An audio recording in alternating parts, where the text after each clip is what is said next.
ರಾಜ್ಯದಲ್ಲಿ ಮುಂಗಾರು ಮಳೆ ಚುರುಕನ್ನ ಪಡ್ಕೊಂಡಿದೆ. ಬಹುತೇಕ ಎಲ್ಲಾ ಜಿಲ್ಲೆಗಳಿಗೆ ಹವಾಮಾನ ಇಲಾಖೆ ಮಳೆ ಅಲರ್ಟ್ ಅನ್ನು ಕೊಟ್ಟಿದೆ. ಕಿತ್ತೂರು ಕರ್ನಾಟಕಕ್ಕೆ ಮಹಾ ಮಳೆಯ ಎಫೆಕ್ಟ್ ಈಗ ಕಾಣ್ತಾ ಇದೆ. ಜೂನ್ನಲ್ಲಿ ನಿರೀಕ್ಷಿತ ಪ್ರಮಾಣದಲ್ಲಿ ಮುಂಗಾರು ಬಂದಿರಲಿಲ್ಲ. ಮುಂಗಾರು ಪೂರ್ವ ಮಳೆಯು ಈ ಸತಿ ಕೈಕೊಡ್ತು. ಅಟ್ಲೀಸ್ಟ್ ಜುಲೈ ಆರಂಭದಿಂದ ನೋಡ್ತಾ ಇದ್ದೀವಿ, ಬಹುತೇಕ ಕಡೆಗಳಲ್ಲಿ ಮಳೆ ಆಗ್ತಾ ಇದೆ. ಇದರಿಂದಾಗಿ ಬೆಳಗಾವಿ ಭಾಗದ ರೈತರು ಸಂಭ್ರಮದಲ್ಲಿದ್ದಾರೆ, ಮುಂಗಾರು ಸಂಭ್ರಮದಲ್ಲಿ. ಇನ್ನೊಂದು ಕಡೆ ಕರಾವಳಿ ಭಾಗ, ಉತ್ತರ ಕನ್ನಡ, ಉಡುಪಿ ಜಿಲ್ಲೆಗಳಿಗೆ ರೆಡ್ ಅಲರ್ಟ್ ಘೋಷಣೆಯಾಗಿದೆ.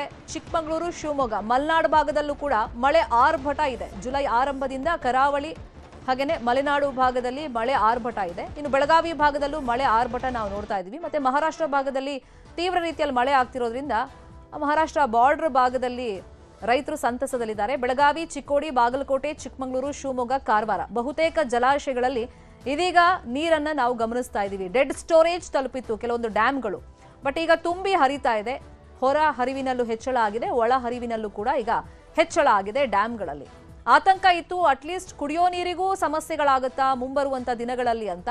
ಬಟ್ ಈಗ ರೈತರಿಗೂ ಕೊಂಚ ಸಮಾಧಾನ ಆಗಿದೆ, ಡ್ಯಾಮ್ಗಳಲ್ಲಿ ನೀರು ತುಂಬಿಕೊಳ್ತಾ ಇದೆ ಮಳೆ ಬರ್ತಿರೋದ್ರಿಂದ. ಇನ್ನೊಂದ್ ಕಡೆ ಈ ಕುಡಿಯೋ ನೀರಿಗೆ ಹಾಹಾಕಾರ ಉಂಟಾಗುತ್ತಾ ಅನ್ನೋ ಆತಂಕನೂ ಇದರಿಂದ ದೂರ ಆಗಿದೆ.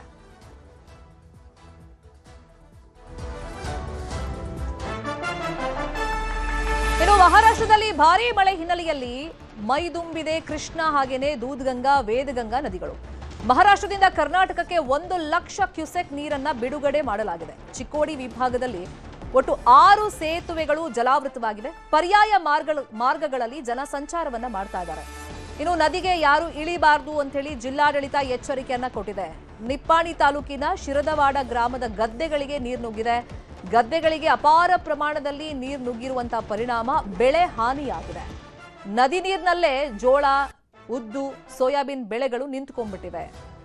ಇಷ್ಟು ದಿನ ಮಳೆ ಇಲ್ಲ ಅಂತೇಳಿ ರೈತರು ಆತಂಕದಲ್ಲಿದ್ರು, ಬೆಳೆ ಒಣಗ್ತಾ ಇದೆ ಅನ್ನೋ ಆತಂಕದಲ್ಲಿದ್ರು. ಆದರೆ ಮಹಾರಾಷ್ಟ್ರ ಭಾಗದಲ್ಲಿ ಈಗ ಮಳೆ ಪ್ರಮಾಣ ಜಾಸ್ತಿ ಇದೆ, ಅಲ್ಲಿಂದ ನೀರನ್ನು ರಿಲೀಸ್ ಮಾಡಿದ್ದಾರೆ. ಚಿಕ್ಕೋಡಿಯ 6 ಸೇತುವೆಗಳು ಜಲಾವೃತ ಆಗಿದೆ. ಪರ್ಯಾಯ ಮಾರ್ಗಗಳಲ್ಲಿ ಸದ್ಯಕ್ಕೆ ಜನ ಸಂಚಾರವನ್ನ ಮಾಡ್ತಾ ಇದ್ದಾರೆ. ಮತ್ತೊಂದು ಕಡೆ ಬೆಳೆಗಳಿಗೆ ಅಂದ್ರೆ ಜಮೀನಿಗೂ ಕೂಡ ಈಗ ನೀರು ನುಗ್ಗಿದೆ. ಮಹಾರಾಷ್ಟ್ರದಲ್ಲಿ ಭಾರಿ ಮಳೆ ಆಗ್ತಿರುವಂತಹ ಪರಿಣಾಮ ಕೃಷ್ಣ, ವೇದಗಂಗಾ, ದೂದ್ಗಂಗಾ ನದಿಗಳು ಮೈದುಂಬಿ ಹರಿತಾ ಇದೆ. 6 ಸೇತುವೆಗಳು ಜಲಾವೃತವಾಗಿದೆ. ಹಾಗಾಗಿ ಅಲ್ಲಿ ಓಡಾಡಬೇಡಿ ಅಂತೇಳಿ ಜಿಲ್ಲಾಡಳಿತ ಎಚ್ಚರಿಕೆಯನ್ನು ಕೊಟ್ಟಿದೆ. ಪರ್ಯಾಯ ಮಾರ್ಗವನ್ನ ಯೂಸ್ ಮಾಡಿ, ಸಂಚಾರದಲ್ಲಿ ಸ್ವಲ್ಪ ಬದಲಾವಣೆ ಮಾಡ್ಕೊಳ್ಳಿ ಅಂತೇಳಿ ಜಿಲ್ಲಾಡಳಿತ ಜನರಿಗೆ ಸೂಚನೆಯನ್ನ ಕೊಟ್ಟಿದೆ. ಮತ್ತೆ ಬೇಕಾಬಿಟ್ಟಿ ತುಂಬಾ ಜನ ಏನ್ ಮಾಡ್ತಾರೆ, ಈ ರೀತಿ ನೀರು ಬಂದಂತ ಸಂದರ್ಭದಲ್ಲಿ ಅದನ್ನ ನೋಡಕ್ ಹೋಗೋದು, ವಾಹನಗಳನ್ನ ತೊಳೆಯೋದು ಅಥವಾ ಬಟ್ಟೆ ತೊಳೆಯಕ್ ಹೋಗೋದು, ಇಂಥದ್ದೆಲ್ಲ ಸಾಹಸ ಮಾಡಕ್ ಹೋಗ್ತಾರೆ. ಅಂತ ಸಾಹಸಗಳನ್ನ ದಯವಿಟ್ಟು ಯಾರು ಮಾಡಬೇಡಿ ಅಂತೇಳಿ ಜಿಲ್ಲಾಡಳಿತ ಜನರಿಗೆ, ಸಾರ್ವಜನಿಕರಿಗೆ ಸೂಚನೆ ಕೊಟ್ಟಿದೆ. ಆ ಡ್ರೋನ್ ವಿಜುವಲ್ ಅನ್ನ ಗಮನಿಸ್ತಾ ಇದೀವಿ. ಆಲ್ಮೋಸ್ಟ್ ಎಲ್ಲ ನದಿಗಳು ಈಗ ತುಂಬಿ ಹರಿತಾ ಇದೆ. ಇನ್ನೊಂದ್ ಕಡೆ ದೇವಸ್ಥಾನಗಳು ಮುಳುಗಡೆ ಆಗ್ತಾ ಇದೆ. ದತ್ತ ಮಂದಿರ ಮುಳುಗಡೆ ಆಗಿರೋದನ್ನ ಗಮನಿಸ್ತಾ ಇದ್ದೀವಿ. ನರಸಿಂಹವಾಡಿ ದತ್ತ ಮಂದಿರ ಮುಳುಗಡೆಯಾಗಿದೆ. ಆ ನದಿ ನೀರಲ್ಲೇ ಹೋಗಿ ಜನ ಈಗ ದೇವರ ದರ್ಶನವನ್ನ ಪಡ್ಕೊಳ್ತಾ ಇದ್ದಾರೆ. ಸುಪ್ರಸಿದ್ಧ ನರಸಿಂಹವಾಡಿ ದತ್ತ ಮಂದಿರ ಜಲಾವೃತವಾಗಿದೆ. ಕೊಲ್ಹಾಪುರ ಜಿಲ್ಲೆಯ ಶಿರೋಳಿಯಲ್ಲಿದೆ ಈ ಮಂದಿರ. ಪಂಚಗಂಗಾ ಕೃಷ್ಣಾ ನದಿ ಸಂಗಮ ಸ್ಥಳದಲ್ಲೇ ದೇವಸ್ಥಾನ ಇದೆ. ಮೊಳಕಾಲುದ್ದ ನೀರು ಬಂದಿದೆ. ಆ ನೀರಲ್ಲೇ ಭಕ್ತರು ಹೋಗಿ ದೇವರ ದರ್ಶನವನ್ನ ಮಾಡ್ತಾ ಇದ್ದಾರೆ.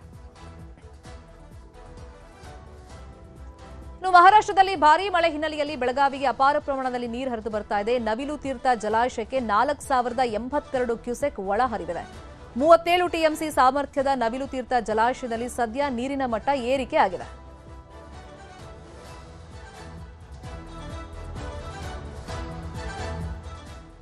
ಮತ್ತಷ್ಟು ಸುದ್ದಿಯನ್ನು ನೋಡ್ತಾ ಹೋಗೋಣ ಚಿಕ್ಕದೊಂದು ಬ್ರೇಕ್ ಆದ್ಮೇಲೆ.